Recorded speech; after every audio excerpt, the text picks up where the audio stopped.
할렐루야. 벌써 8월 마지막 주일이 되었습니다. 오늘 우리가 이 시간에 함께 나눌 하나님 말씀은 하나님은 하신다. 하나님은 하신다. 이 말씀을 통하여 오늘도 우리 삶에 선한 섭리 역사 이루시는 하나님의 그 귀한 음성 들으시기를 축복합니다. 여러분은 거짓말에 대해서 어떻게 생각하세요? 제가 아마 몇 번 이 주제로 말씀을 시작했던 것으로 기억합니다만은 다시 한번 여러분에게 도전합니다. 여러분은 거짓말을 어떻게 생각하십니까?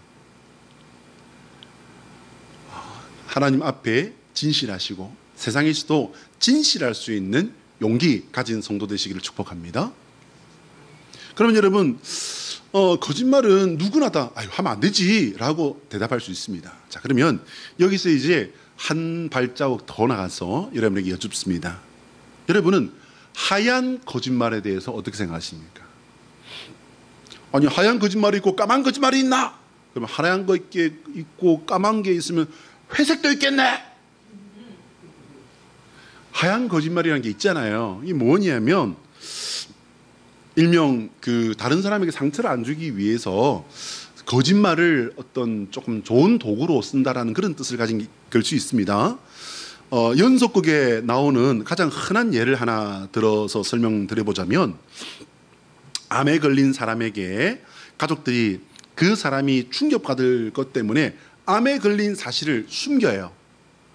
물론 언제까지나 숨길 수는 없겠지만 시간을 조금 벌어서 이렇게 덜 충격받고 좀 더 잘 어떻게 준비를 해보자라고 하는 그런 어떤 의도가 있을 수도 있겠고, 어쨌든 그런 좋은 뜻에서 하는 거짓말을 하얀 거짓말이라고 합니다. 신앙이 없는 사람들에게야 이 하얀 거짓말이라는 것은 별로 대수롭지 않을 수도 있습니다. 아니, 오히려 하얀 거짓말은 어떻게 보면 지혜로운 선택이 될 수도 있습니다. 하지만 우리가 누굽니까? 우리는 신앙인입니다. 우리는 성도입니다. 신앙인들에게는 거짓말은 하나님께서 친히 금지하신 겁니다. 기억나시면 아멘? 기억 안 나시는구나. 그러면 오늘 설교를 잘 들으시기 바랍니다. 10계명의 제9계명이요, 내 이웃에 대하여 거짓 증거하지 말아라 라는 말씀입니다.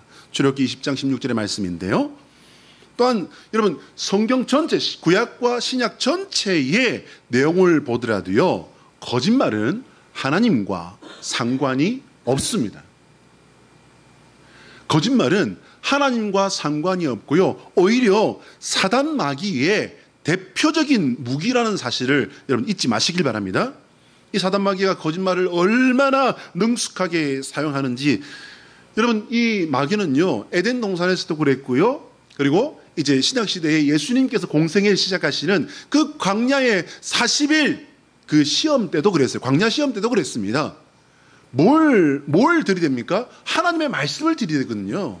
하나님의 말씀을 들이대는데 살짝 바꿔가지고, 한두 자 살짝 바꿔가지고, 여러분 하나님, 오늘 제목이 뭐라고 했죠? 하나님은 하신다라는 말씀과 하나님이 하신다는 말씀과 여러분 그 뜻이 같아요? 틀려요? 전혀 다른 뜻이에요. 전혀 다른 뜻이에요. 하나님은 하신다라고 할 것 같으면 어떤 상황에서도 하나님은 하나님의 일을 하신다라는 뜻인 줄로 믿으시기 바랍니다. 하나님이 하신다라는 것 같으면 다른 어떤 능력, 다른 어떤 대상, 다른 어떤 주체들도 있지만 하나님이 그 중에 한 분으로서 하신다, 하나님이 주체가 되어서 하신다, 그러니까 전혀 다른 뜻이 되는 거예요. 사단 마귀가 하나님의 말씀을 가지고 장난질 치며 거짓말을 할 때에 바로 이 짓을 한단 말이에요. 한두 자를 살짝 바꿔가지고 필요에 따라서 쓰면 안 되는 말을 가지고 시험을 하고 사람을 넘어뜨리는, 여러분 그건 거짓말입니다. 거짓말도요, 그건 아주 회색 거짓말 아니에요. 여러분 새까만 거짓말이에요. 새까만 거짓말. 우리나라에서는 새까만 거짓말이라 하지 않고 어떻게 말을 하죠? 새빨간 거짓말이라고 말하죠. 진실하신 성도 되시기를 축복합니다. 구약과 신약을 통틀어 하나님께서 가장 싫어하시는 것이 바로 이 교만과 거짓말이에요. 우리 말씀 나온 김에 잠언 6장 16절부터 19절 말씀을 같이 한번 볼까요? 같이 읽어요. 시작. 여호와께서 미워하시는 것 곧 그의 마음에 싫어하시는 것이 67가지니 곧 교만한 눈과 거짓된 혀와 무죄한 자의 피를 흘리는 손과 악한 계교를 꾀하는 마음과 빨리 악으로 달려가는 발과 거짓을 말하는 망령된 증인과 및 형제의 사이를 이간하는 자이니라. 여러분, 이 단 4절밖에 안 되는 이 4개의 문장 가운데요, 거짓이라는 단어 혹은 거짓이라는 뜻을 가지고 있는 것이요, 자그마치 4번이 나옵니다. 4번이. 거짓말에 대한 하나님의 입장은요, 분명합니다. 그리고 아주 단호합니다. 거짓말은 약한 자의 악한 도구라는 사실을 절대 잊지 마십시오. 또한 거짓말은 사단이 가장 대표적인 무기로 쓰는 아주 악한 도구라는 사실을 절대 잊지 마시기를 당부드립니다. 자, 한번 따라할까요? 하나님의 소원은 우리가 예수 그리스도 안에서 언제나 하나님의 섭리를 믿고 진실한 성도가 되는 것이다. 언제나가 빠졌네요. 언제나 넣어서 시작. 하나님의 소원은 우리가 예수 그리스도 안에서 언제나 하나님의 섭리를 믿고 진실한 성도가 되는 것이다. 진실한 성도 되시기를 축복합니다. 창세기의 역사는 요셉이 애굽 총리가 되고 이제 요셉의 아버지인 야곱과 야곱의 가정이 살인적인 가뭄으로 인한 그 죽음의 위기를 피해서 애굽으로 이제 들어가서 잘 정착했다라는 내용으로 마무리가 됩니다. 여러분, 이 애굽뿐만 아니라 그 전체 고대 근동이 아주 그냥 다 망해버릴 수도 있는 그런 어마어마한 재앙과도 같은 가뭄이었다라고 성경은 기록하지 않습니까? 그러니까 이 애굽을 이런 위험으로부터 구했기 때문에 애굽 사람들의 그 입장에서 볼 때 요셉이라는 이 사람은 생명의 은인이었던 겁니다. 그러니 요셉뿐만 아니라 요셉의 그 아버지고 그들의 혈족인 야곱의 가정을 이 애굽 사람들은 아주 선한 마음으로 이렇게 환대를 해 주었던 것으로 성경은 기록합니다. 그리고 이제 세월이 흘러서 400년 가까운 시간이 흐릅니다. 70명 한 가정에 가족들이 애굽으로 들어갔는데 하나님의 신기한 역사가 여기서 이제 진행되고 있다는 사실을 성경에서 발견하시길 바랍니다. 하나님의 약속은요, 바로 야곱의 가정, 한 가족을 통해서 가족이 민족이 되는 역사가 여기서 일어나 버립니다. 할렐루야. 아멘도 안 하는 거 봐. 아멘 해도 누가 안 잡아가요. 시간이 400년이 흐르는 동안에 애굽 나라도 많은 것들이 바뀌었습니다. 출애굽기 1장은요, 야곱의 12아들 이름으로 이제 이게 시작이 되고 있습니다. 그런데 1장 8절에 보면요, 요셉을 알지 못하는 새 왕이 일어나 애굽을 다스리더니라고 이렇게 성경이 기록합니다. 성경에, 여러분, 성경책이 두꺼워요, 얇아요? 성경책이 두꺼워요, 얇아요? 제법 두껍죠? 그런데 여러분, 이게 여기에 1600년의 역사가 기록되었다고 할 것 같으면 두꺼워요, 얇아요? 제가 볼 때는 아주 얇다고 할 수 있습니다. 1600년의 역사가 여기에 아주 중점적으로 기록이 되어 있잖아요. 그러니 여기는요, 필요 없는 말을 허투루 쓸 수 있는 그런 공간이 없어요. 그 때문에 여기에 이제 기록된 말씀은요, 굉장히 의도되고 그리고 잘 준비되어진 그런 말씀이다라고 보시면 됩니다. 요셉을 알지 못하는 새 왕이 일어나 애굽을 다스리더니라고 하는 이 8절 말씀이 왜 기록되었냐면요, 이 애굽 사람들이 그냥 이 세월이 많이 흘렀기 때문에 요셉을 모른다, 이렇지는 않습니다. 여러분, 우리나라의 그 한 5,000년 역사라고 하지 않습니까? 이 5,000년 역사 속에서 큰 일을 한 사람들은요, 400년 정도 흘러도 알아요, 몰라요? 좋은 말 할 때 대답해요. 아시죠? 이순신 장군은 임진왜란이라고 하는 우리 민족이 완전히 다 망해버릴 수 있는 그런 상황을 이렇게 나라를 지켜낸 그런 영웅 중에 영웅이라고 해서 성웅으로 일컫는, 지금까지도 기억하지 않습니까? 자, 여러분, 그런데 이렇게 요셉을 알지 못하는 왕이 일어났다는 것은 뭐냐면요, 나라가 바뀌었다는 거예요. 근데 학술적으로 어떻게 말을 하냐면 왕조가 바뀌었다라고 말하는 겁니다. 왕조가 바뀌었다. 좀 어렵네. 무슨 말이냐면요.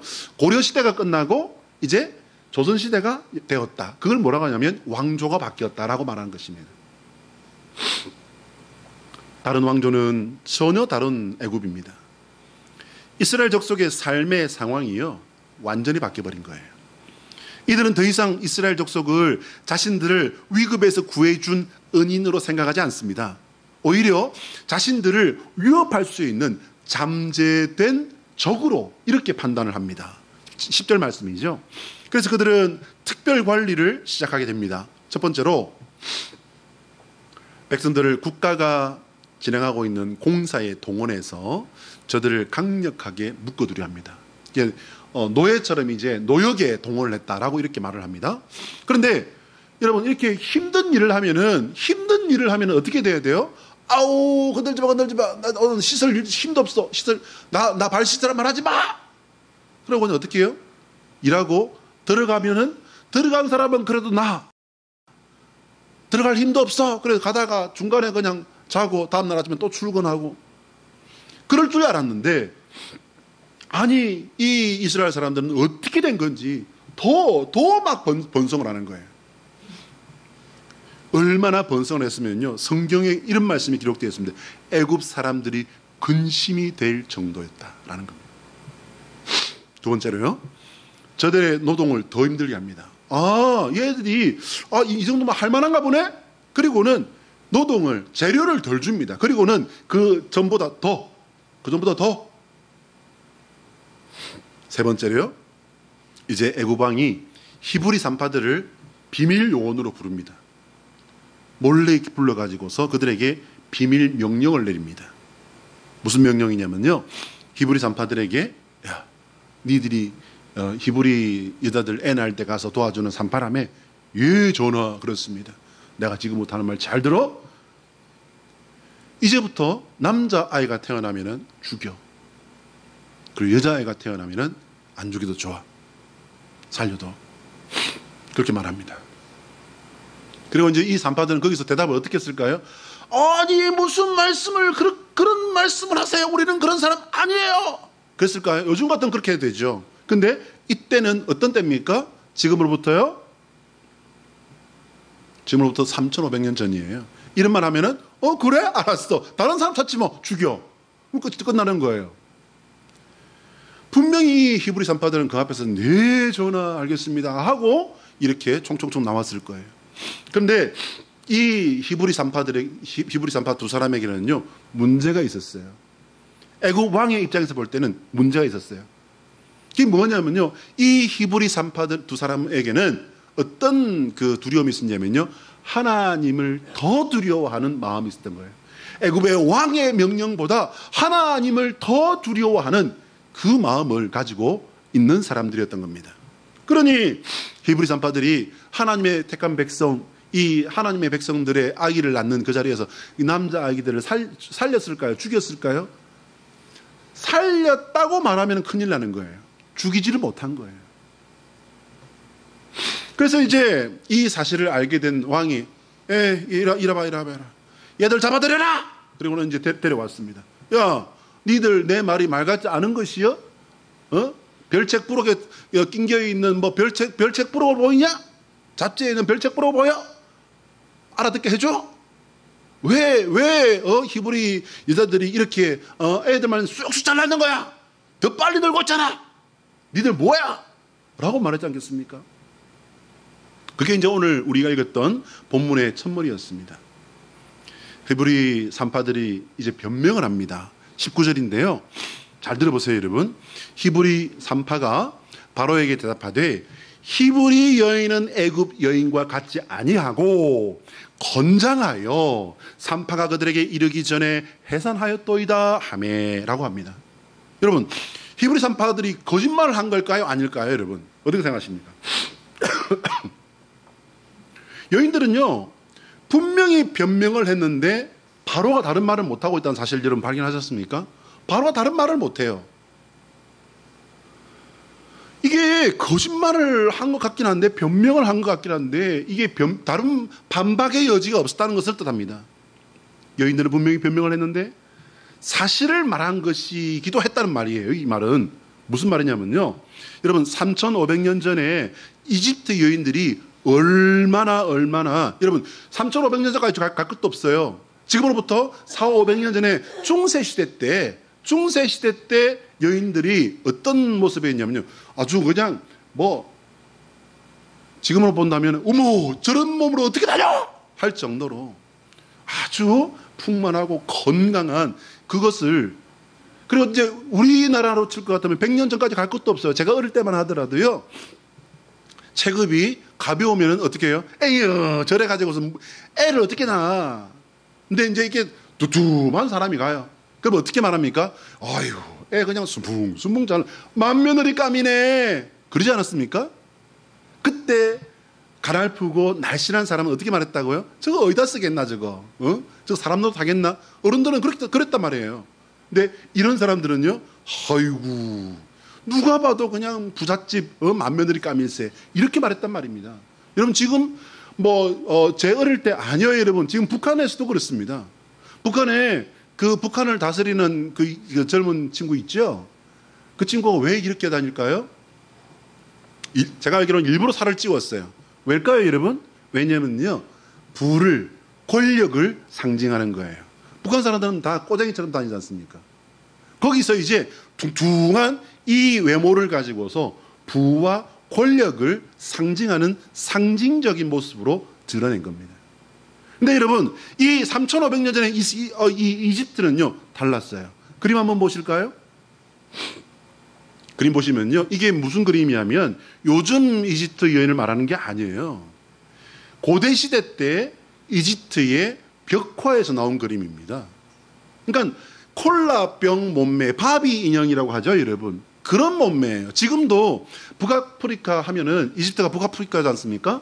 북아프리카 하면은요 세계적으로 미인들이 많은 곳으로 이렇게 유명하지 않습니까?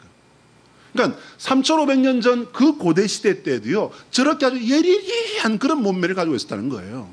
그런데 대부분의 다른 나라들은 어떤 어떤 모습을 미인이라고 했냐면요, 다음 그림 보시면은요, 짜잔 이런 모습입니다.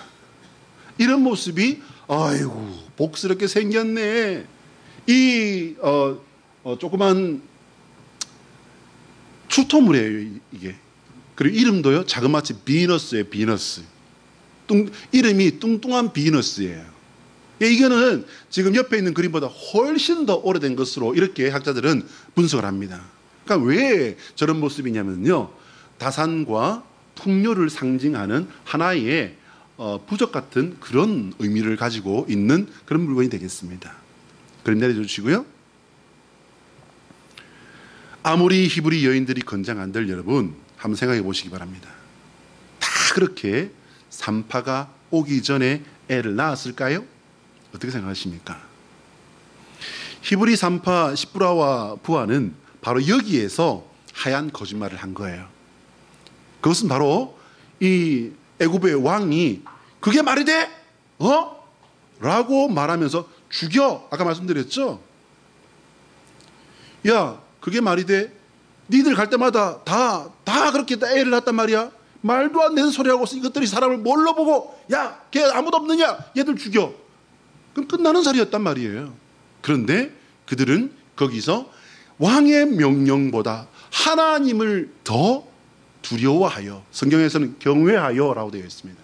경외하여 왕의 명령을 따르지 아니하였다라는 것이고요. 그거를 자칫 죽임을 당할 수도 있는 그 자리에서마저도 그 믿음을, 하나님을 경외하는 그 마음을 끝까지 버리지 아니하였다라는 말씀이 되겠습니다. 이들을 통해서 비밀리에 이스라엘 족속의 숫자가 늘어나는 것을 막아보려 했던 계획은 완전히 실패로 돌아갑니다. 그래서 바로는요, 네 번째 특별 관리를 결심합니다. 저는 이 단어 때문에 거의 한나절 동안을 굉장히 고민했어요. 굉장히 고민을 하고 그리고 생각을 참 많이 했습니다. 출애굽기 1장 22절의 말씀인데요. 그러므로 바로가 그의 모든 백성에게 명령하여 이르되 아들이 태어나거든 너희는 그를 나일강에 던지고 딸이거든 살려두라 하였더라. 여러분, 누구에게 이 명령을 했다고요? 그의 모든 백성에게 명령하여라는 거예요. 그의 모든 백성, 그러니까 애굽 사람 모두에게 말한 거예요. 산파들을 통해서 비밀리에 하려던 그 참혹한 인구 억제 정책을 이제는 아예 공공연하게 드러내놓고 온 애굽 백성이 함께 하도록 명령을 내려버린 거예요. 여러분, 이게 어떻게 인간 세상에서, 그래도 애굽이라고 할 것 같으면 고대 근동에서 가장 발달된 문명을 가진 나라였는데 그런 곳에서 어떻게 이런 명령이 떨어질 수 있어요? 저는 굉장히 충격이었습니다. 사내 아이를 낳으면 나일강에 버리라고 했어요. 던져버리라고 했어요. 여러분, 나일강의 모습을 한번 보실까요? 요즘 현대의 모습이에요. 얼마나 아름답습니까? 세계 4대 문명 가운데 하나라고 할 정도로 이 나일강은 굉장한 규모와 함께 아주 중요한 인류에게 아주 의미 있는 그런 강이죠. 근데 여러분, 이렇게 아름답기만 한 게 아니에요. 왜 이 나일강이냐면요. 다음 그림 보시면은, 여러분, 이게 뭐 같으세요? 악어예요, 악어. 악어가 뭘 지금 잡고 있습니까? 저게요, 보시기에는 염소처럼 보이시죠? 저게 염소기 때문에 악어가 저렇게 보이는 게 아니고요. 악어가 너무 커서 소가 작아 보이는 거예요. 저게 소입니다, 소. 송아지가 아니고요. 다 자란 소예요. 물론 덜소 종류 중에 하나로서 조금, 소 중에서는 조금 작은 종류긴 합니다만은, 그러나 저것은 엄연히 소입니다, 소. 그런데 저 소를 염소로 보이게 할 정도의 악어가 나일강에는 살고 있습니다. 보통 길이가 4m, 그리고 큰 것은 6m까지 이렇게 관찰되었다라고 이게 보고가 되고 있고요. 근데 이제 본 중에 가장 큰 것은요, 기록이 남아있는 가장 큰 것은 7m에서 8m. 여러분, 7m에서 8m면요, 이 끝에서부터 우리 강군사님 앉아 계신 저 뒤에 선풍기도 다 넘어가 버립니다. 그게 악어예요. 그런 악어들한테 이게 뭐 간식거리나 되겠습니까? 애기들이 이렇게 떨어지면요. 그런 곳에 던져버리라고 명령을 한 겁니다. 자, 여러분, 저런 위험한 곳에 갓난 아기를 던져버리라고 했다? 어떻게 그런 악한 짓이 가능했을까? 그럼 정말 가능했을까? 저는 이게 굉장히 고민이 있어요. 왜? 시대도 다르고, 그리고 사는 것도 너무나도 거의 뭐 지구 저 반대쪽에 있지만, 그러나 같은 한 인간으로서, 인간이라는 존재가 이런 명령도 할 수 있었을까라고 하는 생각 때문에 굉장히 충격이었어요. 근데 여러분, 학자들이 말하는 것은요, 가능했답니다. 왜 가능했는가? 세 가지 이유를 학자들이 이야기합니다. 첫 번째 뭐냐면요, 애굽은 바로가 영어식으로 발음을 하면 파라오가 되죠. 애굽의 왕은요, 사람이 아니에요. 신이었다는 거예요. 사람의 모습을 한 신이었다는 거예요. 그래서 신정 통치를 하는 나라였기 때문에 바로는요, 사람의 모습을 하고 있지만 사람들은 어떻게 믿었다? 신의 대리자, 신이 사람의 몸을 입고 왔다, 이렇게 믿었다는 겁니다. 두 번째요, 애굽인들 외에는요, 애굽 사람들은요, 다른 민족, 그러니까 애굽이 워낙 큰 나라였고 강한 나라였기 때문에 여기는요, 다른 작은 소수민족들이 많이 들어와 살았습니다. 워낙 잘 사는 나라였고, 그러다 보니까 많은 소수민족들이 들어와 있었는데, 이 민족들은요, 노예 취급을 했다는 거예요. 그러니까 애굽 사람들은 사람이고 너희들은 사람이 아니라는 거죠. 그래도 여러분, 이 사람들은 낫습니다. 왜 나아요? 이 사람들은 자기 민족, 자기 동족이 아닌 다른 이민족들을 노예로 생각을 했잖아요. 자기 동족을 노예로 부린 민족이 있죠? 이거는 지구상에서 아주 유래를 찾아보기가 어려운 그런 예가 되겠습니다. 또 자기 동족을 노예로 부린 나라, 어느 나라입니까, 여러분? 조선입니다, 조선. 조선시대예요. 어디에서도 그런 거는 찾아보기 힘들답니다. 세 번째요, 어린 아이는요, 온전한 생명체로 취급을 받지 못했다는 거예요. 우리나라에도 그랬지 않습니까? 불과 100여 년 전까지만 하더라도 우리나라의 어린 아이들이 사람이었습니까? 아니었죠? 그래서 소파 방정환 선생을 통해서 이제 어린이날이 제정이 되고 어린이에 대해서 우리가 좀 더 다른 생각을 가져야 된다라고 하는 것이 거기서부터 이제 일깨워지기 시작했지 않습니까? 그러니 3,500년 전엔 어지간했겠습니까? 오죽했겠습니까? 근데 여러분 여기서 한 가지 짚고 넘어가 볼까요? 왜 여자만 살리라는 거예요? 남자는 히브리인이고 여자는 히브리인이 아닌가요? 공평하지 못한 거 아니에요? 고대 사람들은요, 여자를 하나의 사람으로 보는 것이 아니었다는 거예요. 지금 또 이렇게 보는 사람들이 있죠. 무슬림들. 무슬림은 여자를 사람으로 보지 않습니다. 하나의 사람으로 보는 것이 아니라 남자에게 딸린 존재, 종속물로 보았다라고 합니다. 뿐만 아니라 남자에 비해서 위험도가 낮았고 이용 가치가 높았기 때문에 애굽을 다스리는 왕의 입장에서는 이제 위험한 남자아이들은 죽이고 그리고 이용 가치가 있는 여자들은 살리라라는 명령을 내렸다는 거죠. 이제 온 애굽 사람들이 히브리 사람들이 사내 아이를 낳으면 다 죽이는 그런 세상이 되어버린 겁니다.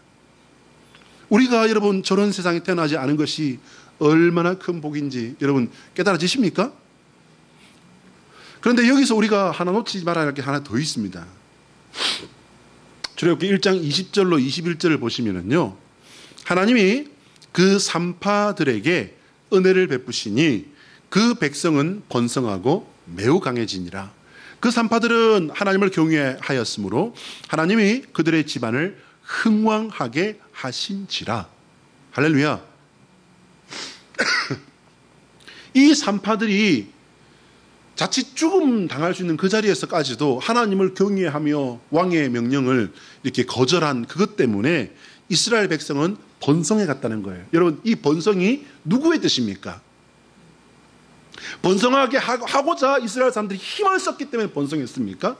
아니요, 여러분. 번성은 하나님의 뜻이었고 하나님의 일이었습니다. 할렐루야. 그래서 하나님의 그 일을 도운 그 일들이, 그 믿음이 하나님께 상달되었다고 저는 그렇게 해석을 했습니다. 하나님을 경외함으로 하나님이 그들의 집안을 흥왕하게 하신지라.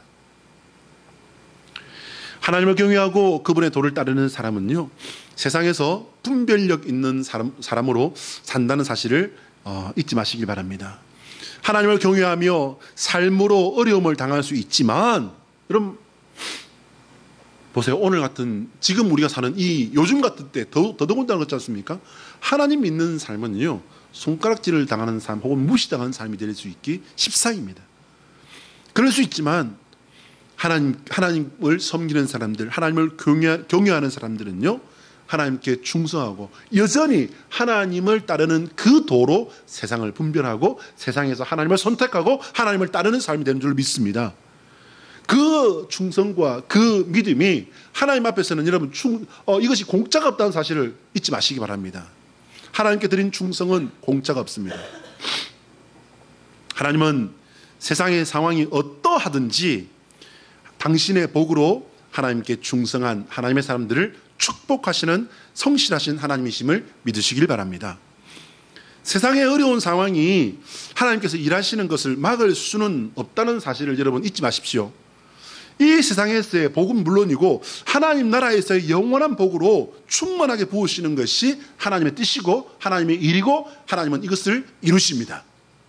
세상이 어떠하건 하나님은 하나님의 일을 하시는 분이라는 사실을 믿으시길 바랍니다. 할렐루야. 이런 절망적인 상황에서 하나님께서는 모세를 세상에 내놓으십니다. 세상의 권세가 하나님의 백성을 가장 위험하게 하는 때였습니다. 하나님의 백성은 최대의 위기에 처해 있고 세상의 권세가 가장 강력하게 힘을 쓸 때였습니다.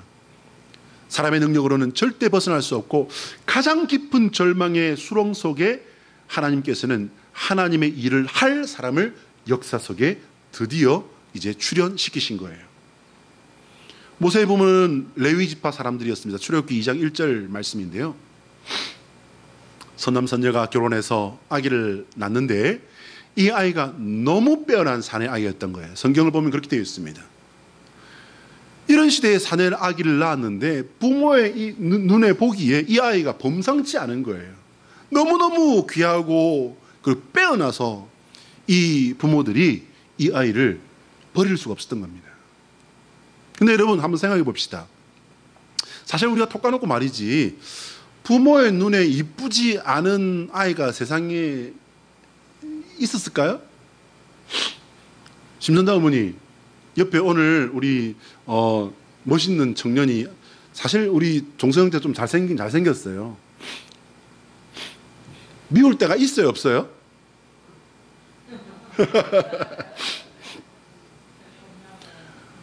우리 신선자 어머니를 제가 참 훌륭한 분이라고 생각하는 게 바로 그거예요. 단 한 번도 아들을 나쁘게 이야기하는 걸 전 본 적이 없습니다. 어떤 경우에도. 전 그래서 어지간한 어떤 어머니보다 저는 우리 심선자 어머니가 참 훌륭한 분이다, 저는 그렇게 생각합니다. 목사님 저도요, 세상에 태어나서 많은 복을 받았습니다. 오늘 우리가 찬송 가운데 불렀던 가운데, 받은 복을 세어 보아라, 주의 크신 복을 내가 알리라. 여러분 정말 많은 복을 받았습니다. 그런데 그 받은 복 중에서 최고 중에 최고를 한번 꼽아봐라 그런다면, 저는 아버지 복은 없었는데, 저는 아버지 복까지 다 뭉뚱그려가지고 저는 어머니 복이 있었죠. 그리고 또 여러 가지 복이 있습니다. 여러분같이 좋은 성도들을 하나님께 또 보냄받아서 함께하며 섬길 기회를, 여러분 이런 목사는 많지 않습니다. 요즘 같은 세대에. 저는 그 정도는 알고 감사하고 있다는 거죠. 제가 받은 복을, 이 말씀을 준비하면서 최고 중에 최고를 꼽아보니까, 최고 중에 최고는 저 같은 사람이 예수님 믿고 구원받은 거, 이게 받은 복 중에 가장 큰 복은 이거더라고요. 그런데 여러분, 이거 못지않게 또 받은 큰 복이 있더라고요. 이게 뭐냐면요, 저 같은 사람에게 하나님께서 자식을 주셔서 천금 같은 제 아이들을 낳아서 길러본 것이 큰 복이었더라고요. 아이들이 특별해봐야 얼마나 특별하겠습니까? 그냥 지극히 평범한 아이들이었어요. 저희 아이들은 더군다나 저희 큰아이 같은 경우는요, 제가 말씀드렸죠. 태어날 때 얼마나 난산을 했으면 저희 집사람은 그때 잘못하면 그냥 저보다 먼저 청구할 뻔했어요. 애가 옥수수 머리처럼 이렇게 돼 있을 테니까요. 근데 그렇게 낳았는데 이제 길러보니까 이게 옥수수 머리 같은 게 그냥 뻥 터져가지고 그냥 볼때기는 터질 것 같고요. 눈이 그냥 묻혀가지고 젖살이 띠룽 쪄가지고. 큰아이가 부산에서 초등학교 다닐 때 일이었습니다. 그날 무슨 일이 있었는지는 잘 모르겠는데 지금 기억이 안 나는데요. 제가 큰아이를 제가 이제 데리러 가게 됐어요. 아이가 이제 마치고 나올 시간이 됩니다. 여러분, 부산이에요. 부산의 초등학교는요, 아직까지는 아이가 많습니다. 그때는 저희 큰아이가 지금 이제 30을 앞두고 있으니까, 걔가 초등학교 1학년, 2학년 때니까 애들이 제법 많았죠. 근데 그 많은 아이들이 학교 시간이 돼서 막 쏟아져 나옵니다. 막 쏟아져 나오는데, 그 많은 수백 명의 아이들이 한꺼번에 쏟아져 나오는데, 거기서 내 새끼가 문을 통과하자마자 제가 조은이 저기 있다 찾아냈던 거 아니에요. 그때 여러분, 저희 조은이 아시죠? 여러분, 대갈장군에다가 지금은 머리를 그렇게 풍성하게 기르고 있지만요, 저희는 큰아이 작은아이 초등학교 졸업할 때까지 머리를 못 기르겠습니다. 빡빡 밀고 다녔어요. 머리는 스포츠 머리에, 얼굴은 대갈장군에, 키도 그렇게 뭐 크지 않았어요. 특별할 거는 단 하나도 없었던 아이입니다. 그런데 제 아이가 문에 통과하자마자 조은이 저기 있다. 제가 동체 시력이 좋아서가 아닙니다. 왜요? 내 새끼니까. 참으로 부끄러운 고백을 하나 하자면, 결혼도 무대뽀 믿음으로 저희는 했습니다. 아이를 낳은 것도 그랬어요. 아이를 가졌는데 기뻐하는 중에 아이를 갖게 된 사실을 안 그 자리에서 어떻게 키우나 하는 생각이 들더라고요. 그런데 그때 하나님께서 정말 뒤통수를 탁 때리는 것처럼 강력하게 그 생각을 주셨어요. 야, 믿지 않는 세상 사람들도 애가 태어날 때는 지물 복은 지가 가지고 태어난다고 믿는데 너는 하물며 하나님 믿는 사람이 돼가지고 제가 그때 얼마나 부끄러운지 몰라요. 누구에게도 말하지 않았지만 정말 부끄러웠습니다. 그래서 믿고 아기를 낳은 거죠. 하나뿐인 아들이 신학교를 가고 학생 주제에 결혼도 하고 결혼하던 이제 애까지 낳고 저희 어머니는 진짜 참 어머니 고생하신 것만 얘기를 해도요 1시간 이상 간증을 해도 모자랄 정도입니다. 줄여 해도 1시간은 모자라요. 그러면 애들 엄마는요 제 아내도요 정말 고생 많이 했습니다. 뭐라고 말을 할 수가 없을 정도입니다. 정말 온 가족이 제가 책보따리 메고 신학교 다니는 그 10년 넘는 그 시간 동안 말로는 표현할 수 없는 그런 고생을 했어요. 그럼 불행했냐? 그럼 제가 불행했을까요? 고생은 죽도록 했지만 참으로 명예롭게 살았다고 저는 자부합니다. 나름 자부합니다. 어머니는 제 어머니시니까 나는 다시 태어나도 니는 내 아들 이렇게 하실 수도 있을 거라고 생각합니다.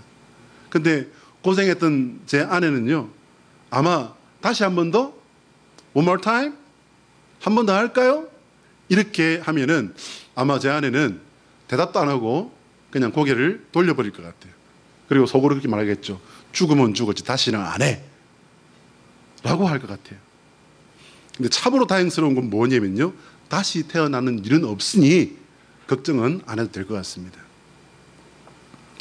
그 모진 고생을 하면서 하나 확실하게 제가 알게 된 게 있습니다. 그게 뭐냐면요 하나님은 인간의 방법이 다 끝난 곳에서부터 일을 하신다는 겁니다. 여러분 저만 그런 게 아닙니다. 모세의 부모도 그랬다는 거예요. 아버지는 아므람, 어머니는 요게벳. 너무 귀해서 버리지도 못하고 아이를 숨기다가 이제 100일이 되니까 울음소리도 커지는 거예요. 그러니 더 이상 숨길 수가 없게 되었다라고 성경은 기록합니다. 여러분 성경의 한 단어 한 절 한 절을 여러분 유심히 읽어보셔야 됩니다. 오늘 아이를 버리는데요. 아이를 갖다가 아유 그래도 떠내려가든지 어쨌든 가라앉지 말아라. 그래서 역청과 나무진을 칠해가지고서 이렇게 흘려보냈을까요? 어느 그 요괴웨스 노래라고 하는 애니메이션과 함께 나오는 아주 유명한 그 복음송이 있습니다. 근데 거기 보면은 엄마가 눈물을 막 흘리면서 아기를 확 흘려보내는 그런 장면이 있습니다. 근데 여러분 성경은 달라요. 어떻게 다릅니까? 갈대 사이에 놓았다라고 합니다. 갈대 사이에 놓았다. Put among the reeds라고 되어 있습니다. 여러분 출애굽기를 우리는 아주 유심히 잘 읽어봐야 됩니다. 하나님은 거기서부터 본격적으로 이제 일을 시작하십니다. 하나님은 거기서 구약 성경에서 가장 드라마틱한 한 만남의 장면을 이제 연출하십니다. 그것은 바로 모든 히브리 사내 아이를 낳으면 죽여라 라고 명령을 내린 이 바로의 딸 애굽 나라의 공주, 이 공주가 나일강에 버려진 모세를 발견하게 되는 거예요. 왜 하나님은 인간의 방법이 끝난 막다른 이런 골목에서 일을 하실까요? 좀 될성 부를 때 해주시면은 더 크게 되고 나도 좋고 하나님도 좋을 것 같은데 왜 하나님은 인간의 노력이 끝나고 인간의 방법이 끝나버린 그 막다른 골목에서부터 일을 하실까요? 여러분 기억하십시오. 그것은 그래야 하나님이 잘 보이시기 때문입니다. 그래야 하나님께서 하신 일과 인간이 한 일이 명확하게 구분되기 때문입니다. 인간의 몫이 있고 하나님의 몫이 있기 때문입니까? 아닙니다, 여러분. 이 모든 것은 하나님이 관심을 받기 위한 그런 어떤 것이 아닙니다. 그것은 우리에게 믿음을 가지라는 거예요. 히브리 산파가 가졌던 그 믿음입니다, 여러분. 하나님께서 이루시고야 만다라고 하는 하나님의 것을 인간의 방법이 어떻게 해서는 안 된다는 것을 여러분 잊지 마시기 바랍니다. 하나님은 우리가 믿음을 가질 때 그 믿음을 통해서 우리를 구원으로 인도하시는 하나님이십니다. 할렐루야. 한번 따라합니다. 예수 그리스도의 십자가는 완전한 구원의 시작이다. 자, 시작. 예수 그리스도의 십자가는 완전한 구원의 시작이다. 여러분 예수 그리스도의 십자가가 어디서 시작되었습니까? 예수 그리스도의 십자가는요, 예수님의 사역마저도 끝난 자리에서 시작되었습니다. 거기서 하나님께서는 일을 이루셨고, 하나님이 일을 이루신 그 일이 우리의 죄와 죽음과 영원한 멸망의 족쇄는 끊어져 버리고, 하나님께서 원하시는 바, 하나님이 소원하시는 바, 하나님의 구원의 역사가 그 자리, 인간의 모든 것이 끝난 그 자리에서 시작되었다라는 사실을 여러분 깨달으시길 바랍니다. 하얀 거짓말에 대해서 질문하며 말씀을 시작했습니다. 하얀 거짓말도요, 사실은 거짓말이기 때문에 하지 않는 것이 좋다라는 말씀을 드립니다. 신앙인은 더더군다나 하지 말아야 됩니다. 왜일까요, 여러분? 하얀 거짓말 할 수 있잖아요. 할 수 있잖아요. 하얀 거짓말도 인간의 방법이기 때문입니다. 인간의 방법이 남아있을 때 하나님이 어떻게 하신다? 하나님은 멈춰서십니다. 누군가에게 상처를 주지 않기 위해 하는 그 하얀 거짓말이 하나님께서 그 사람의 구원을 위해 혹은 그 사람을 옳은 길로 돌이키게 하기 위해서 주신 유익한 고난의 길을 막는 것일 수도 있다라는 말씀입니다. 히브리서 3파의 말을 잘 보면 하얀 거짓말을 했다기보다 말을 돌려서 애굽 여인들과 히브리 여인의 차이를 주장하면서 바로가 이유를 따지고 드는 것을 따돌렸다고 보는 것이 더 정확할 수도 있습니다. 거짓말을 했다고 볼 수도 있겠지만 그보다는 기지를 발휘했다라고 이렇게 학자들은 그렇게 말을 합니다. 어느 쪽이 되었건 그들은 자신들의 목숨을 걸고 하나님의 백성을 지킨 겁니다. 하나님께서는 이것을 정확하게 아시고 그들의 가정에 복을 내리셨다라고 성경은 기록하고 있습니다. 모세가 태어난 이 사건은요, 모세보다 이미 500년도 더 오래전에 하나님께서 말씀하신 일이 시작되고 있는 거였습니다. 창세기 15장 13절로 14절 말씀 우리 같이 한번 읽어볼까요? 시작. 여호와께서 아브라함에게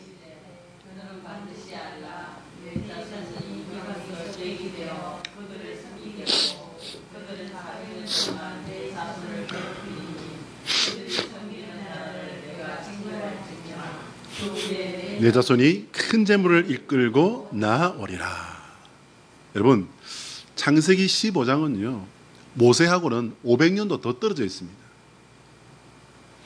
여호와 하나님께서는 아직 이삭도 태어나지 않은 이 아브라함에게, 여러분 여기서도 이삭은 아직 기미도 안 보여요.